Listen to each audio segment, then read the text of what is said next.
And Vegas. Time? Oh, sorry. We can go ahead, Chair. This is now time is 5:30 on Tuesday, February 22nd, 2024. We'll call our Plan Commission meeting to order for Santa Clara City. We'll start off with our opening ceremony of a pledge of allegiance and invocation led by Commissioner Kristen Walton. Please stand. I pledge allegiance to the flag of the United States of America and to the republic for which it stands, one nation, under God, indivisible, with liberty and justice for all.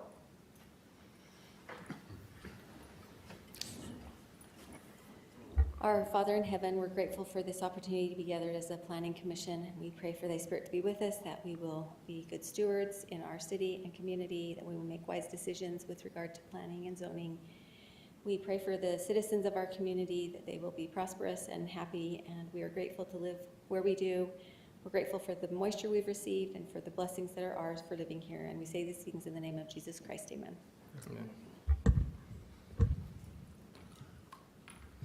Okay, moving on to our working agenda. First item on the agenda is item 3A1, a public hearing for the state annexation statute plan, for the annexation plan for the city of Santa Clara that we intend to adopt. This plan is intended to comply with the provisions from the Utah State Code section as listed on the agenda and incorporate all the criteria required in the code and suggested. This opportunity will allow for affected entities to examine the proposed policy plan and provide input on it. So we'll turn time over to Mr. McNulty to present on this item 3A1. Thank you, Chair Blake. And this item is a public hearing. And so you'll recall that we met and had a discussion as required by state statute. We had a previous discussion on December 14th of 2023. That was a public meeting. And so we had that discussion. Since that time, we've had an opportunity to meet with Ivins City. They also, we also received an email from their city manager, Dale Coulomb, who's here this evening to address the item. We've not received any other comments or calls or emails from any of the other affected entities. And you have the list. Go ahead. What's that? We did. I didn't get that one. Okay, so I know Brock, and it was sent to the mayor and some others, but I'm going to go to the affected entity list just so you can see it. And so we have a total of 8. Dale, I hope we got the address right this time. We changed it. It's 85, correct? 85. Instead of 55. So yes, we did change that. So I'm going to go back up to the plan. And so I just wanted to show you, this was our original plan from December, the date is December 7th, but this is the plan we looked at on December 14th. And so this is the one right here that we had previously looked at when we had a public meeting on December 14th of 2023. And so since that meeting, we have met and made a few changes to the annexation map that's attached to the annexation policy plan. Primarily, it's this area up here in the more northwestern corridor. So you can see off of Highway 91, there is a roundabout there, and then the roadway, the future proposed Hamlin Parkway, kind of splitting the section line there. And that was a result of meeting with Ivins City. And this land right here that was on the previous map, which I'm going to show you on my cursor, was that land right there. And we can go back to that map. That was all of this, that was all of this land. And you can see this parcel here with the road out over here. That's now been removed after meeting with Ivins City. And that's been removed because they've been working with the BLM to purchase some property right there, and they've got plans to do a city shop or yard and a park. And so for that reason, we've worked with them and we've removed that section of property. We've put the roundabout in, which follows the design up on Highway 91 when you get into Ivins, the new road improvements up in that area. So our staff reached out to their city engineer, Chuck Gillette, And Mayor Rosenberg was involved also to make sure we locate that roundabout correctly according to their design. So we are accommodating that. Other things that have been brought up in the past, we had these 2 green properties that are in Ivins City at this point in time. Again, this is a map. So it's an annexation policy plan, and then this is the map that's required by state code. And for that reason, it is just a map. And so we've discussed it at a staff level, and at this time, we're looking to keep those 2 green properties in. It's a map. I mean, someone could potentially come to the city and say, hey, we'd like to annex in here on this side and develop in Santa Clara City rather than Ivins. We don't anticipate that, but there's always a possibility. And so at this point in time, we are leaving that here. And then these properties running through here, those are overlap properties. So they have done some improvements along Highway 91 with the roundabouts and the road work that Ivins has been a part of. And they do have utilities, so they may be able to provide utilities to some of those properties that have the direct frontage on Highway 91. However, that will be something discussed at that point in time. We've agreed to leave those in an overlap area at this point in time. And then this has changed a little bit. We got more accurate information on the extension of Graveyard Wash. This is more accurate detail on the actual plan for that reservoir. So it's a little bit bigger than the previous map had indicated. And so that's what we have done at this point in time. And so what I want to indicate is, again, this is a public hearing. We did hold the public meeting as per state code. We did consider comments that were given to city staff after the Planning Commission public meeting and discussed it at a city staff level with our city legal counsel, our city attorney, as well as the mayor. I just went over the changes that have been made. So at this point in time, we're going to have a public hearing and allow for the public comment and for the Planning Commission to consider comment and then make a recommendation to the City Council. So this is a legislative item. This is an item where the Planning Commission has a public hearing, listens to the input, and discusses and then makes a recommendation to our City Council. And then we have to have a second public hearing with our City Council as per state code. And tentatively, well, we just discussed it today, that date would be March 27th, so about a month from now. And so we have to redo the notice and we have to send it to affected entities and let everybody know. And so they're going to make that legislative decision and determine the policy, and that would be done on the 27th of March. And so we're recommending that the Planning Commission consider forwarding a recommendation for approval of the annexation policy plan to the City Council after taking public input tonight, allowing them to proceed on a final decision at that March 27th meeting. Now, I could go through the policy plan. It's 5 or 6 pages. We discussed that last time in quite a bit of detail. That has not changed. The one thing I just wanted to mention, and I'll wrap this one up if I can get to it. Okay, I think it must be up rather than down. Just a couple items here to be clear. So the annexation policy plan is a guide to the orderly and well-planned annexation and development of lands contiguous to the city's boundaries. It may be modified from time to time to meet changing needs and to reflect the best interests of the community. An annexation policy plan consists of the following elements. So we have the general annexation criteria that we've developed. That is this document. We have a map of the proposed expansion area that we've just gone over. That's the map we've worked on. We have procedure for the submission of an annexation request, and that's in the body of this document, and that goes right as per state code, and there's a lot of requirements based on the city recorder has to get involved. There's certain timelines and benchmarks and things that have to be done to schedule it and get it in front of the council, because again, like we discussed last time, on an annexation, it's a city council decision. It goes right to the city council for their determination. And then the last part of our annexation policy plan, which is extensive, is the extension of needed municipal services and developing unincorporated areas and payment.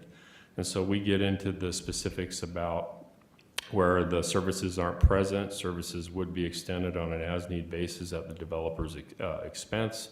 All extensions of municipal services shall comply with city ordinance and policy criteria. One thing I want to hit is item number 6 is a key here. When the annexation is approved, the newly annexed area shall receive the following services: fire protection, police protection, building and safety services, planning and zoning, utilities provided by the city at the time of annexation, maintenance of dedicated city roadways, public streets, and other services provided by the city at the time of annexation. So that's clear. And the key about an annexation is really it's up to the city to decide if they want to annex a certain piece of property that's within our boundary map and provide services to it. Basically, at the end of the day, the city council can determine whether or not they want to annex that property into the city. So, Matt, did you have anything you'd like to add? Yeah, I would like to just add a little bit of color to the subject of the concerns that have been raised by Ivins City, and Dale Coulomb, the Ivins City manager and attorney, is here, and I'm sure may want to weigh in himself, but we recognize the concerns that have been raised by Ivins City, and Dale can address those if you'd like to go into detail. The statutory obligation that we have under the annexation provisions of the code are to meet with adjoining cities if they raise any concerns, and to confer and see if we can resolve those concerns. We did meet and confer, and had a good discussion about whether some of these properties should stay on the annexation map, stay on the map or not, and there was some polite and professional, I would say, disagreement about whether that should happen or not with respect to some of these parcels. In conferring, at a staff level, after that meeting, I think the main reason that those parcels stayed on the map was really because there's a feeling that we want to give property owners the option to consider if they want to have their property be in Santa Clara or be in Ivins. And we acknowledge this means that Ivins may choose to keep some Santa Clara properties in its annexation policy plan. And so, so that's the thinking behind keeping some of these properties in the map, despite Ivins City's concerns and objections. Now, that's something you can certainly weigh in on, as you discuss this and as you listen to the comment tonight. And ultimately, it'll be up to the city council to decide whether to, keep certain properties in the map or not to. But ultimately, if they do stay in the map, I think it's fair to say that, as Jim says, ultimately it would be up to the city council as to whether a property ultimately gets annexed into the city or not.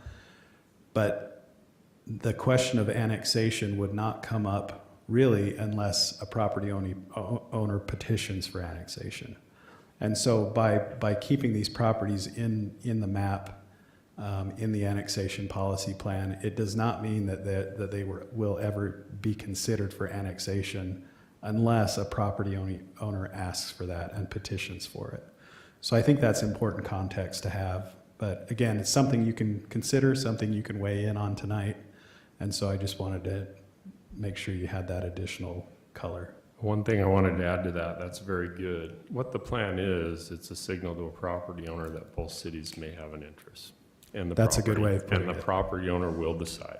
Yeah, that's a good way of putting it. And we talked about back in December, if there are disputes, there's a boundary commission, through the county, or that we talked about. And my experience has been 99.9% of the time, the boundary commission goes with the property owner. So it's really what the property owner wants, what jurisdiction or what community they'd like to be in.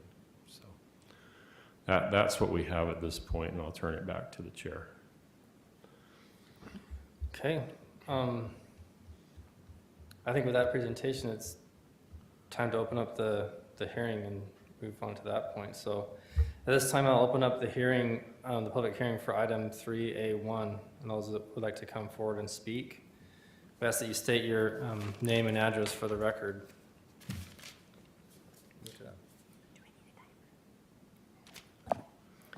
Dale Coolum, business address 85 North Main. Thank you for correcting that, and I appreciate meeting with representatives of Santa Clara, and we did have a good discussion.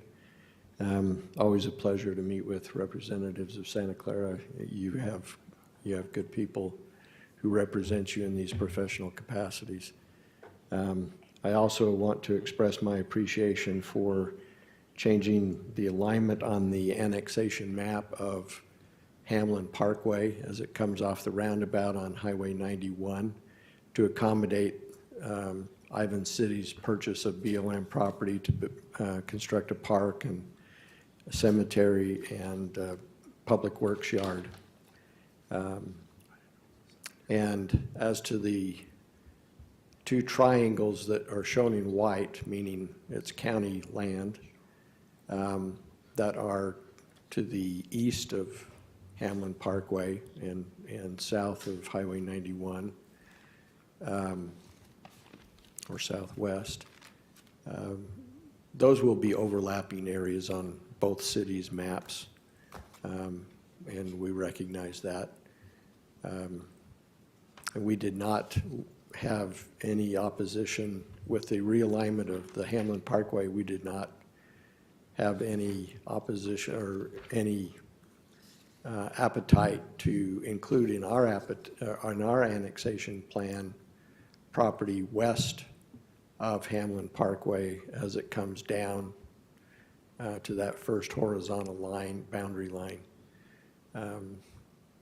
We don't need that for our park, but we do need up to the Hamlin Parkway, possibly. I would renew our opposition as to the two parcels that are on Pioneer Parkway and Highway 91 that are in Ivan City, on the basis that it's not contiguous to Santa Clara. They're both zoned commercial pieces of property in Ivan City, and Ivan City sees those as very important commercial pieces to its overall future financial plan. We will still likely remove off of our map the portion of Santa Clara that was shown on our annexation map, as that's already been platted, I think. Yeah, that is the area kind of north of Rachel. We get into Bella Sol and Solis and Arcadia and Paradise Village. All of that is currently shown on their annexation map. And as I indicated before, that was a 2005 map, so it goes back a long time. And as we update it, I have no intention of advising our city council to continue to include that area on the annexation plan for Ivan City, but and I think that's all I have. Just thank you for allowing me to make some comments.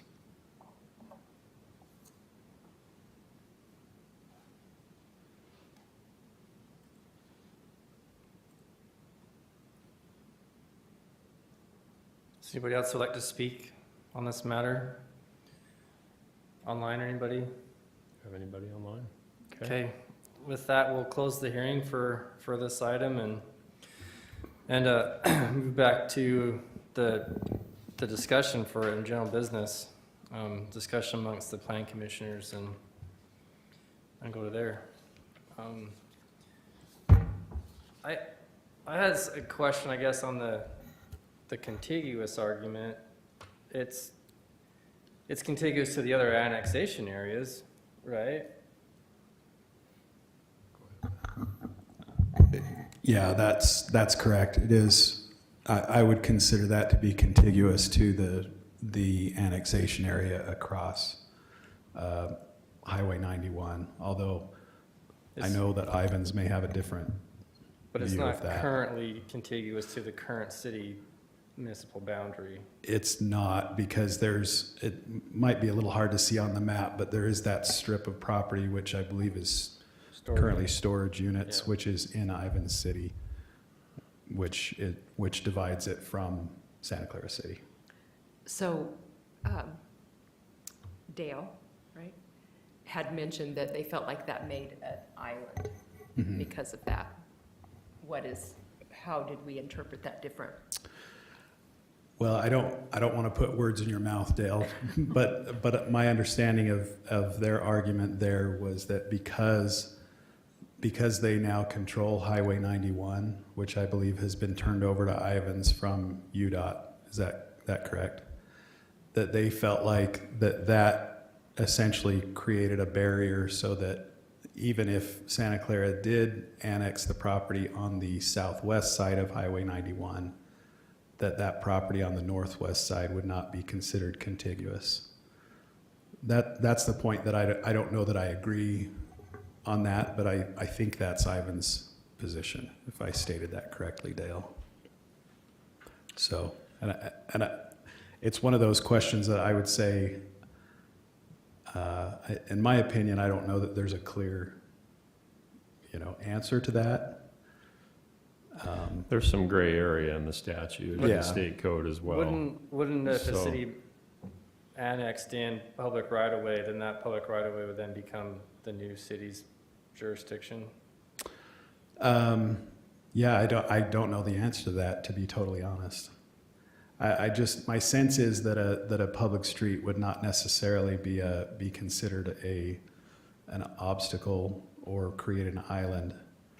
I mean, if the But county, again, the county owns the public right-of-way and the city annexes county property, it's not stays in the county, it becomes city, right? There's the new. Yeah, and I don't know if I can give you a definitive answer on that, other than to say I think we have a little different view of that than Ivan's, but,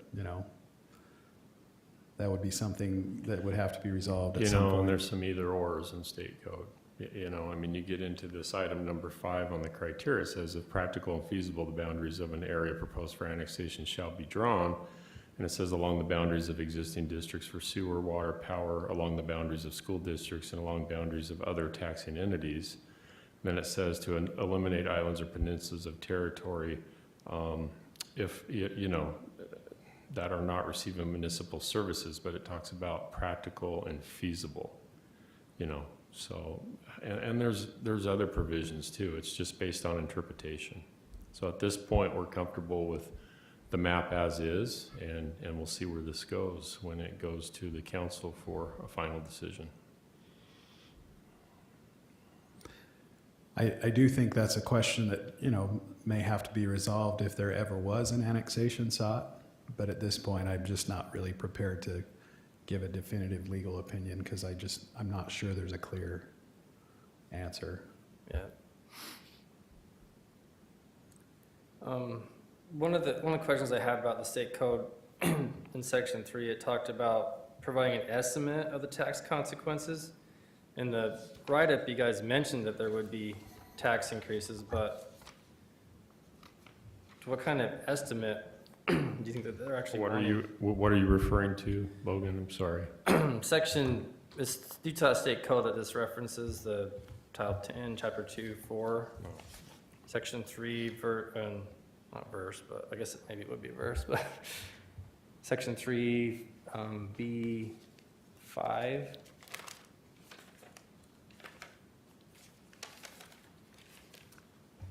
Okay, can you say that one more time? 10 what? 10-2, what was the? 10-2, 401, 3B5.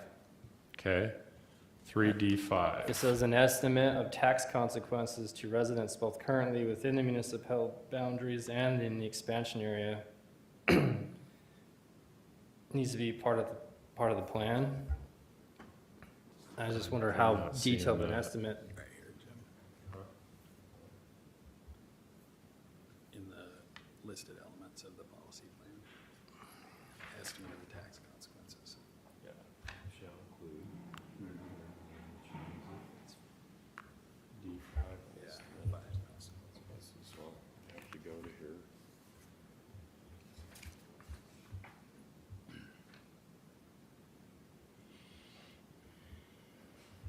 We do have item number C8. It says it is Right. anticipated that the residents in the newly annexed territory will experience an increase in their property taxes due to the difference in certified tax rates between the city and Washington County. It is further anticipated that as the city receives property tax revenue from the newly annexed territory, The level of service for the entire community will increase. Is that something different that it's asking for? That was my question, like, I don't. when I think of the word estimate, I think of like an actual number, but as opposed to a kind of a, And we could probably come up with a specific estimate based on current tax rates. because all of the white parcels are Correct. privately owned and Unincorporated county right now. unincorporated county, so there wouldn't be Yeah. an increase because then they'd be paying Santa Clara City taxes. Yeah. Yeah, It's still undeveloped, like, And the plans that I researched, just looking at, I didn't see any type of estimate like that or taking, a situation. This was probably the best wording I could find for the situation, so. I mean, I think we could come up with an estimate, just, we could pull the taxable values and the tax rates and come up with numbers if you wanted to see that comparison. It would obviously change, as taxable values change and so forth. But, we could get a current estimate of what that difference would be currently. Yeah, that's hard though, because just in the last couple of years, you saw it spike. And then this last year, when the tax bill came and went back down, it settled back down. So just in Right, one that's year, why I it say went we up could and do went it, down. we could do a current estimate, but it'd be Yeah. hard to project. Yeah. The property, it's going to increase with the level of services and coming in. I just know in the case of, when I worked in Sandy City and someone wanted to annex into the city from Salt Lake County into the city, they knew that their taxes would slightly increase, but in return, they were going to get water, sewer, public roads, slurry seal, potholes fixed, just better services, better police and fire, quicker reaction time. It was always worth it, for them to get those city services rather than stay in the county and have to wait 20, 30 minutes in the event of an emergency for someone to arrive. And a lot of times they don't. The city, a city that's next to an unincorporated county, they're the ones that have to respond because the county can't get there. So most of the time they see the difference, in city services versus county services, and they understand that, so.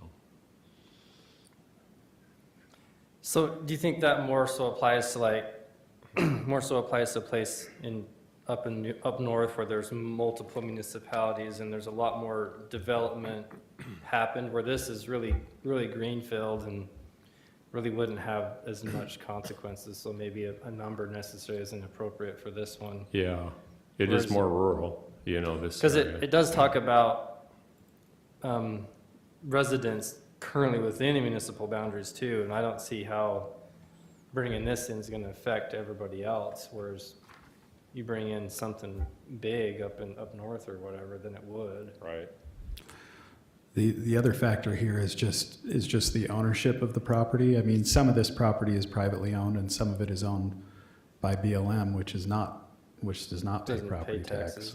So, yeah. And in some cases, the property owner may decide, it's not for me. My kids can decide when I move on. I just want to stay rural and I want to keep ranching. And then like Matt said, the BLM properties, we don't know what's really developable versus what's non-developable. So I think the big key here is the graveyard wash, having that opportunity and getting that in Bringing our that in. community, so. Well, just talking that over, I think we're probably good with that number 8, C8 thing, where it just talks about that would be an acknowledgement to those private property owners, an increase. so I don't know how accurate this is because I haven't verified it, but just doing a couple of quick searches online, it looks like the effective property tax rate I'm sorry, that's not the right thing. The effective property tax rate in unincorporated Washington County appears to be 0.61%. I'm trying to see if I can find Santa Clara's. Ours is really low. What did you say it was? I think for Washington County unincorporated, it was 0.61%. But let me see. I believe we discussed that a little bit last night. And ours was fairly low, like a .009. Yeah, 0.0009. Yeah, so our property tax rates are pretty low. Yeah, so at that this would point in be, time. so that would be 0.9 for 0.9% Mhm. versus 0.61 for the county, Yeah, if those are accurate numbers. Again, I'm Yeah. just pulling stuff up online. but we found so- the average was like 1.1, so it could be higher. Right, You know, state- right. Ours are pretty low. But if you're looking for the difference in tax rate between unincorporated county versus Santa Clara, that may be it, the difference between a 0.9% versus 0.61%. I'll take that .03 for the increased service. Right, right. And take that with a grain of salt. I don't Yeah. know if that's accurate, but.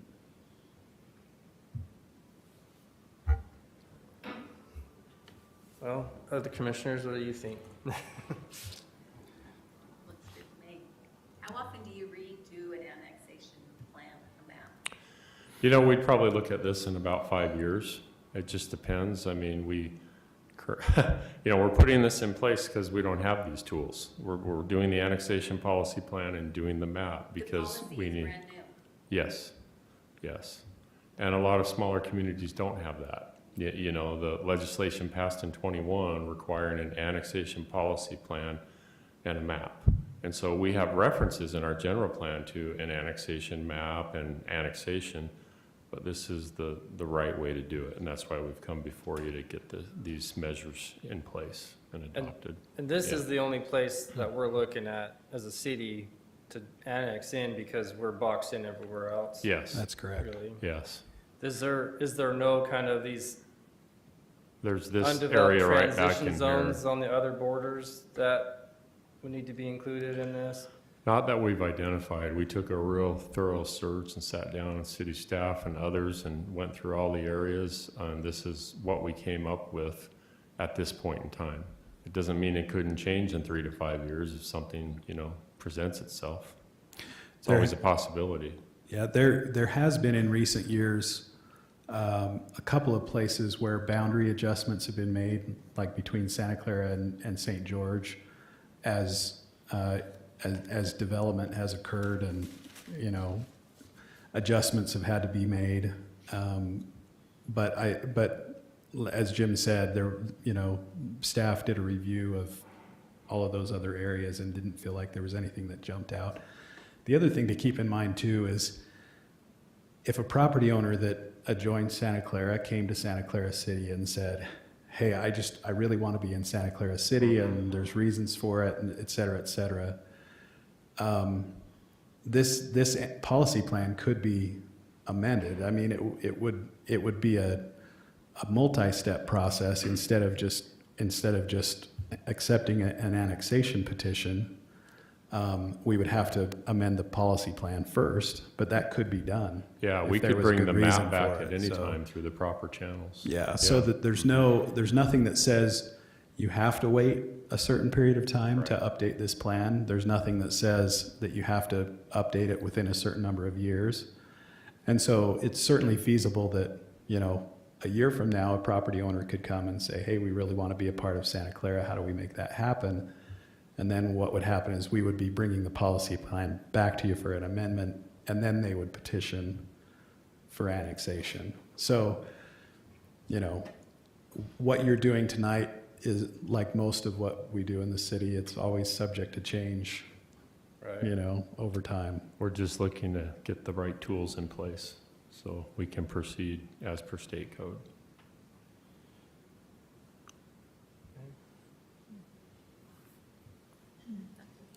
If there's not any further questions, look for a motion, I guess, on this item. This has got a lot of code in it.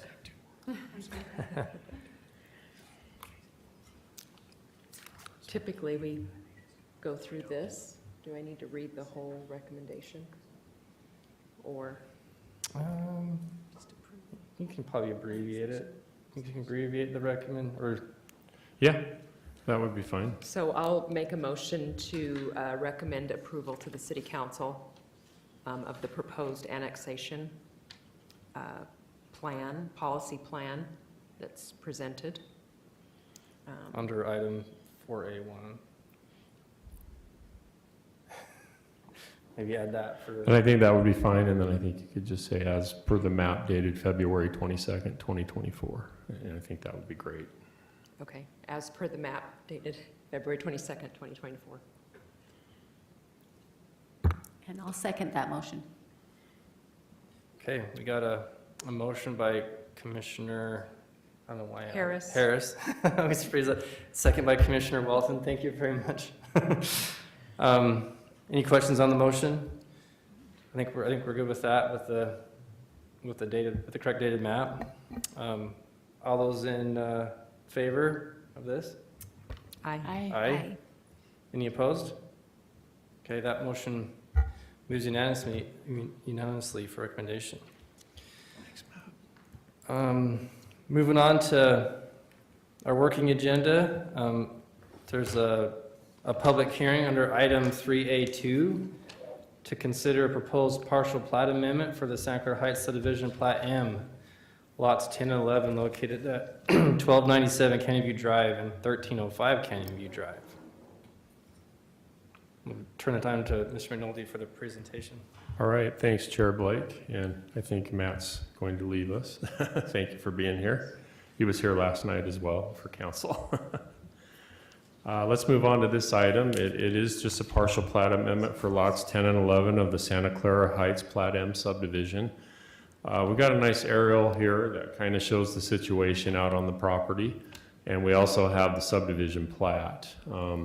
And so I may go back and forth. So the applicant is Melody Finlinson, and the request is to amend lots 10 and 11. Right now, lot 10 is 11,935 square feet based on the recorded plat, and it will be increased to 13,046 square feet for, so 0.300 acres. Lot 11 is currently 21,205 square feet, or just under an acre, and it will remain the same size. Ms. Finlinson owns a parcel. It's known as SC-SCH-M-11-B. In between these two lots, that is 0.2 acres in size, so approximately 1,100 square feet. That would be added to lot 10. So that's this property right here that you see. And she owns that and has owned it for quite some time, but what we're looking to do with the application is included in her lot, in the lot, so it's legal and shown on a recorded subdivision plat. So Ms. Finlinson, from what I could tell, this property was purchased in 2020, entry 20200076189, that's a mouthful, according to the county records. And the proposed partial plat amendment would allow this parcel to be included in lot 10 on the recorded plat. So she owns it, and she's owned it for some time, but now they would like to add that to the plat or to the lot so it can be recorded correctly. This is in the southeastern part of the city on Canyon View Drive. It's just north of Santa Clara Drive. City staff doesn't have any items of concern for the item. Notices were sent to property owners within the Santa Clara Heights Plat M subdivision. We've not received any responses from the public. We also posted the lot with the sign as per state code, just announcing that we are having the meeting for a partial plat amendment. Our reviewing departments have taken a look. The owner of lot 10 may want to do, and she's talked to our building official, perhaps a accessory structure back there. You can see the properties. If you go to this area, the lot next to it, there's a lot of things, a pool and different things. And this home, has some area over here. You can see the boat. They may be proposing to put a detached accessory building of some sort. And so this property is required to be part of the lot for us to be able to issue a building permit on the property for something like that. So if they do propose to do that, as for any building in Santa Clara City, a geotechnical report would be required. The power department's reviewed it. Public utility easements are required to be shown on the final plat. And they always want to make sure that that's done correctly. And then Public Works has indicated that any public utility easement that's affected by this amendment needs to be relocated. And so they are doing that. If you go to this plat, this is the old property line here. And so this PUE is being moved here to, be parallel with the PUE on this property for Lot 11, That- so. That's really the purpose of having the hearing, is to move Yes. the easement. That's correct. That's correct. Thank you. And so that is required. And so city's required to hold a public meeting, not necessarily a public hearing. We did have it on agenda as public hearing, and that's fine if we have folks here that would like to speak to it. And we did post the property. We've determined that all state requirements have been met for the application for a hearing notice. City staff recommends that the Planning Commission consider recommending approval of the partial plat amendment for Lot 10 and Lot 11 of the Santa Clara Heights Plat M subdivision to the City Council, subject to the following conditions, and we have 3. Number 1, that the applicant be required to comply with the recommendation from all city reviewing departments. 2, that the owner's dedication acknowledgement be signed prior to final plat recordation. And 3, that the applicant be required to record the amended subdivision plat and provide an electronic copy to city staff. That way we can update our records. And so that's what we have at this point in time. I'll turn the time back to you, Chair Blake. Thank you. So this one, we do need to have a hearing just to vacate the easement, just to open it. Okay. Okay, so we'll now open the public hearing. Do anybody wants to comment on item 3A2 about this partial plat amendment? You come forward to the microphone. We do have the applicant's engineer here if he'd like to say anything. Oh. No.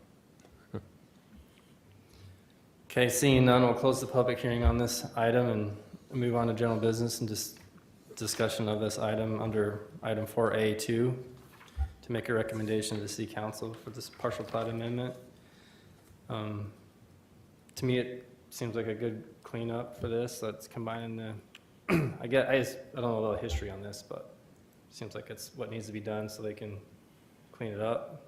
Do you know, was it part of Lot 11 when she purchased it in 2020? That's a good question. I don't know. I'm It may guessing have someone been. built a fence funny and Yeah. needed to fix it. I think it was a bit, and this happens sometimes, a little bit of it could have been a property line dispute with that fence. And, excuse me, Logan brings up a good point. I don't know what led to the sale, but she's owned it for 4 years now. She just wants to include it in her lot, in her property. Seems like it's being included Yes. for usage. Well, and you can see that, you've got pavement and other things, but yes. Are you ready for the recommendation? Yeah, I think we'll move on to, you have any other comments, questions? Nope. We'll look for recommendation then. I'll make a recommendation that we approve the partial plat amendment for Lot 10 and Lot 11 of the Santa Clara Heights Plat M subdivision, subject to the 3 conditions. We're not, Is it a we're not recommendation? approving this. Oh, okay. Oh, we're recommending Recommending approval to the to city the city council. council. So you could Okay, just yep. restructure the motion if you'd Okay. like. Recommend that we approve it to the city council. What do you want me to say different? Yeah, Motion to recommend approval. Motion to recommend approval to the city council. That's great. Great, Second. great. Got a recommendation from Commissioner Walton, second from Commissioner Harris on this item. All those in favor? Aye. Aye. Thank you.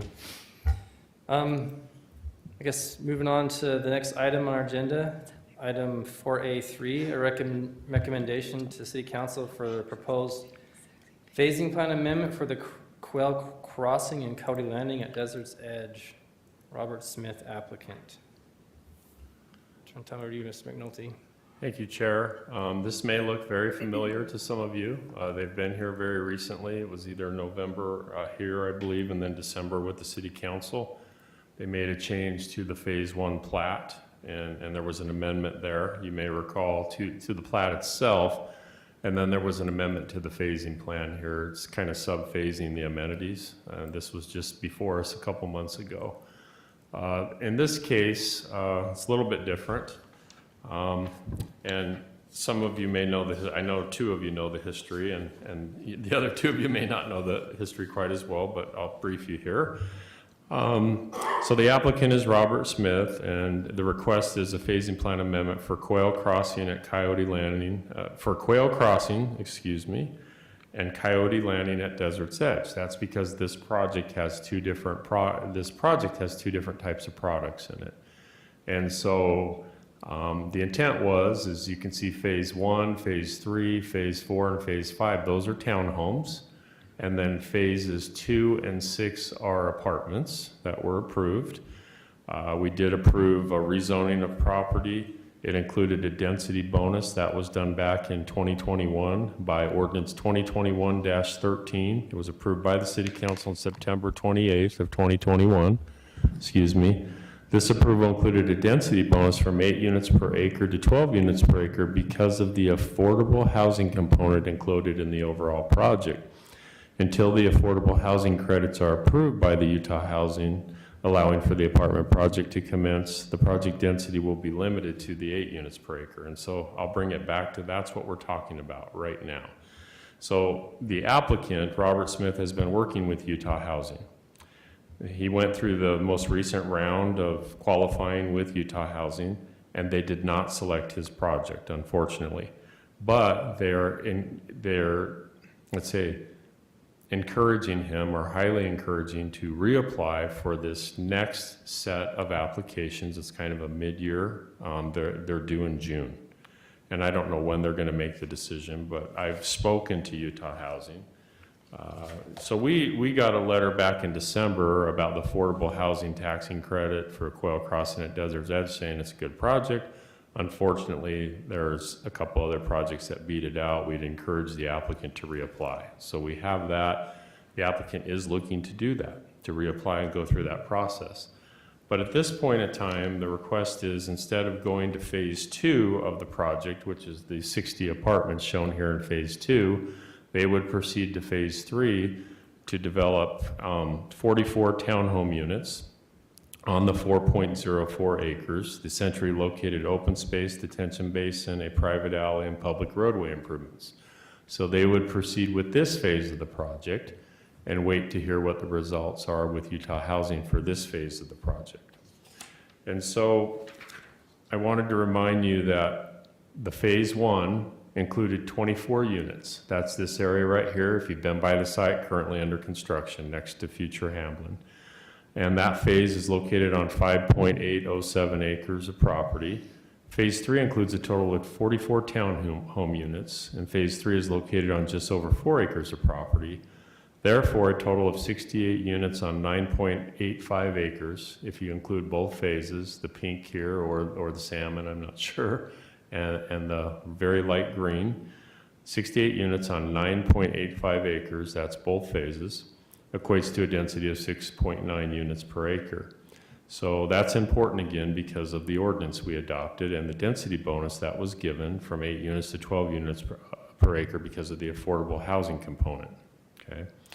And so with this change, it would keep it under that 8 units per acre, which we are in support of.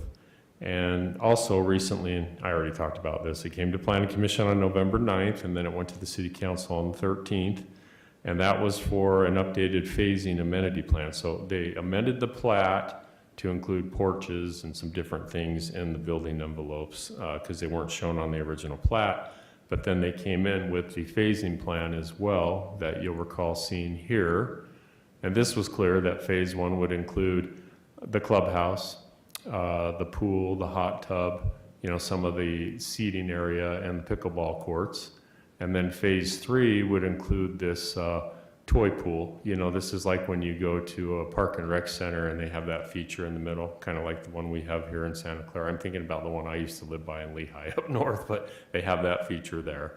And so they would be required to do that with 3, and then phase 4 was the water slides, that type of amenity. That's what we talked about. So you can see what was approved is that the phase 1 will include the clubhouse, the main pool spa, pickleball courts, and that was to be completed by the end of phase 1 vertical construction.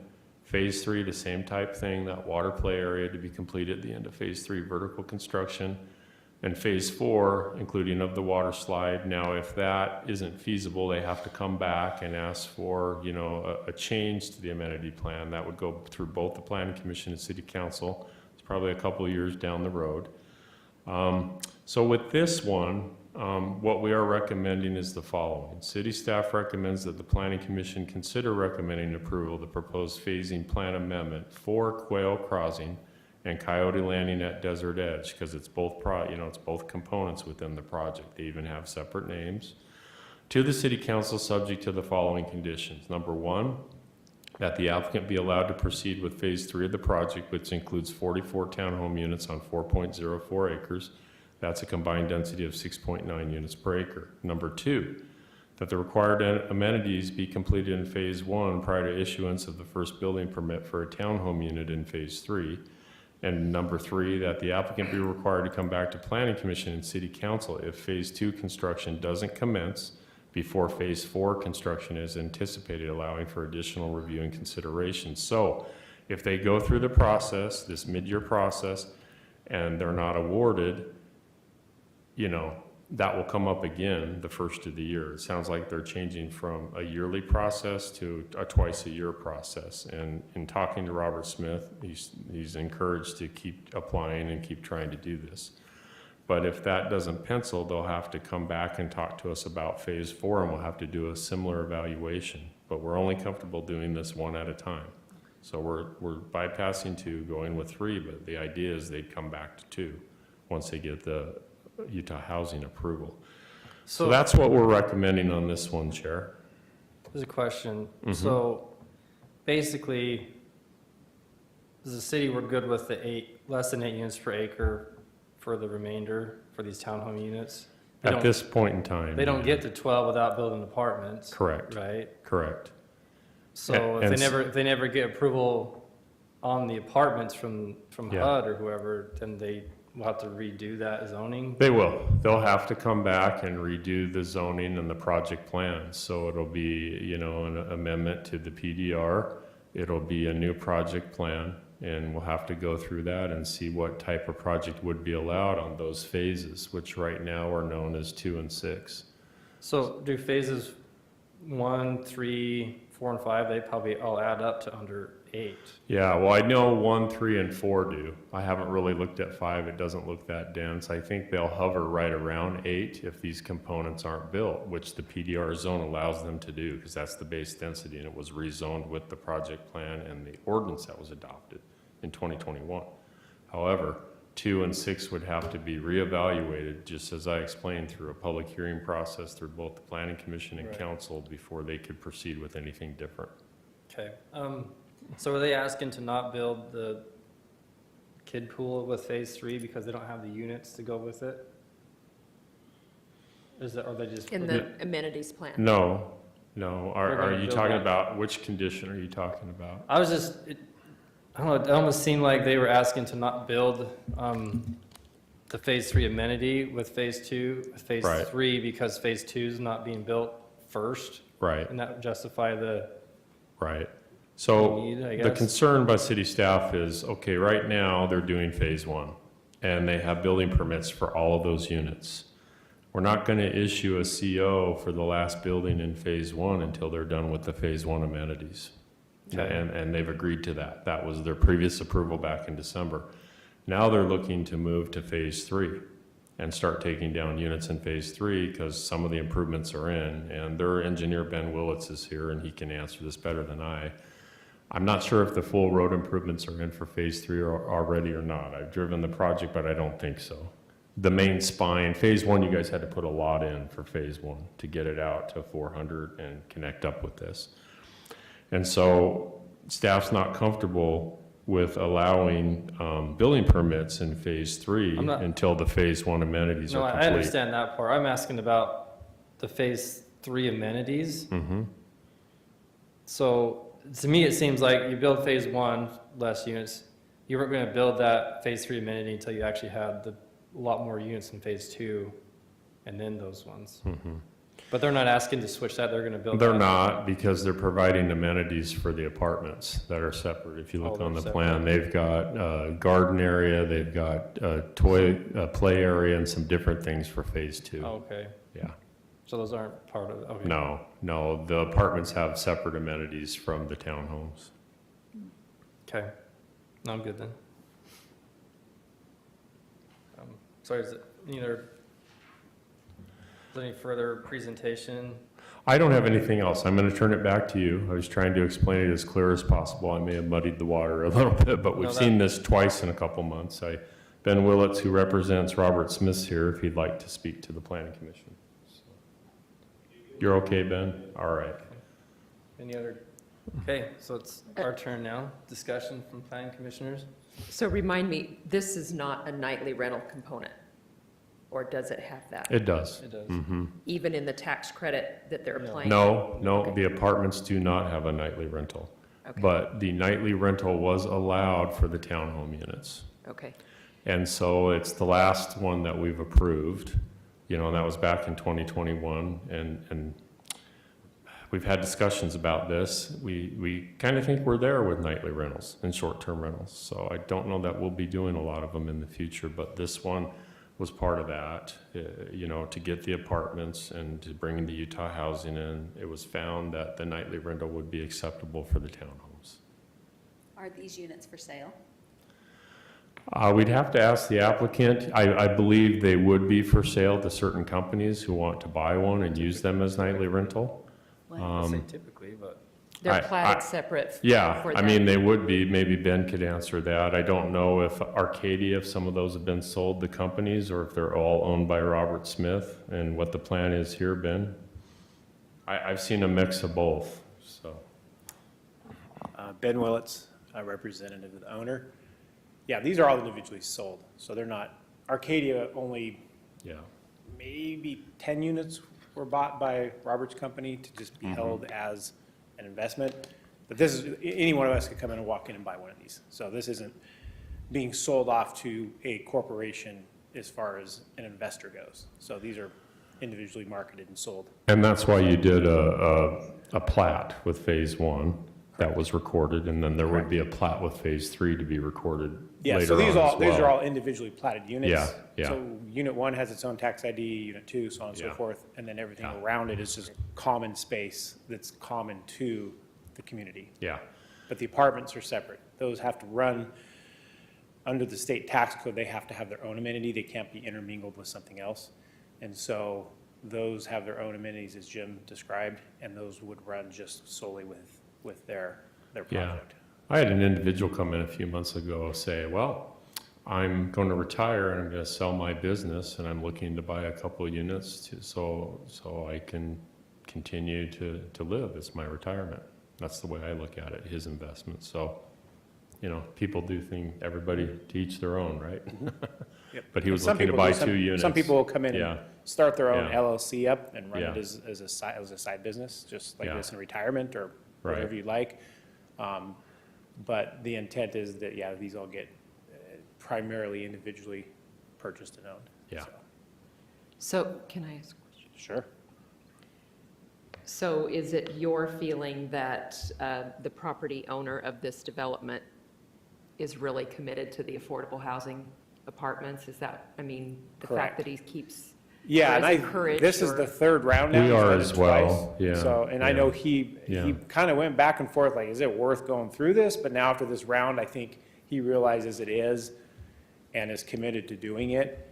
I think otherwise he probably would have amended the plat by now. And so it's been long enough, meaning 2 rounds, 2 years of doing this now. And it's big government. It can be frustrating sometimes, especially when you're asking for some money. And there's a lot of other people with their hands out. So it's tough. And this mid-year idea is a good one. Yes. And in talking to Utah Housing, it was, anyways, I had a good conversation with Claudio Grady, first of the year. I found out right before Christmas, and I was trying to get her to call me back during the holidays. I didn't get a call till about January 5th. But we discussed the process, and she talked about there was a project here in Washington County in the St. George area that was awarded because it was truly helping those that were disadvantaged, that could be currently homeless or without homes or a place to live. And this is a good one, but this is at 50 to 80% of AMI, which is great. 50% of AMI is great. If the rent's $1,800 a month, 50% of that, that's terrific of area median income. But I think the concern here, not concern or key, is the state of Utah makes us do a moderate income housing plan every year now. And they keep taking it, and they keep making changes to it every year with the legislative sessions. So we're gonna learn at our conference in March what the changes were this year. You know, the one we have on March 22nd, what changes they made this year or fine tuning they did. But all cities of 5,000 or greater have to have a moderate income housing plan, and we have to show goals and progress on projects that could meet those requirements. And we don't have an apartment project in the city, really. You know, a project like this may be the only one that we end up having, but it helps us meet that threshold. It helps us meet that requirement for a long time, that we got something in and it meets those requirements that you, the state, have now mandated. None of us likes mandates, but this is what's happening when it comes to moderate income housing and all communities of 5,000 or greater. So. I was going to say, I've worked with Utah Housing Yeah. for the tax credit projects, Yeah. and it is not easy. No, it's not. It's complicated. It's not, and it may not happen. And then we have to start over again and change our moderate income housing plan, because we've showed this. We have to report the progress each year, and this project goes back to 21. So we have to include this in our annual report, and it would be included this year as well, because it's a work in progress. So sometimes these things take 3 to 5 years.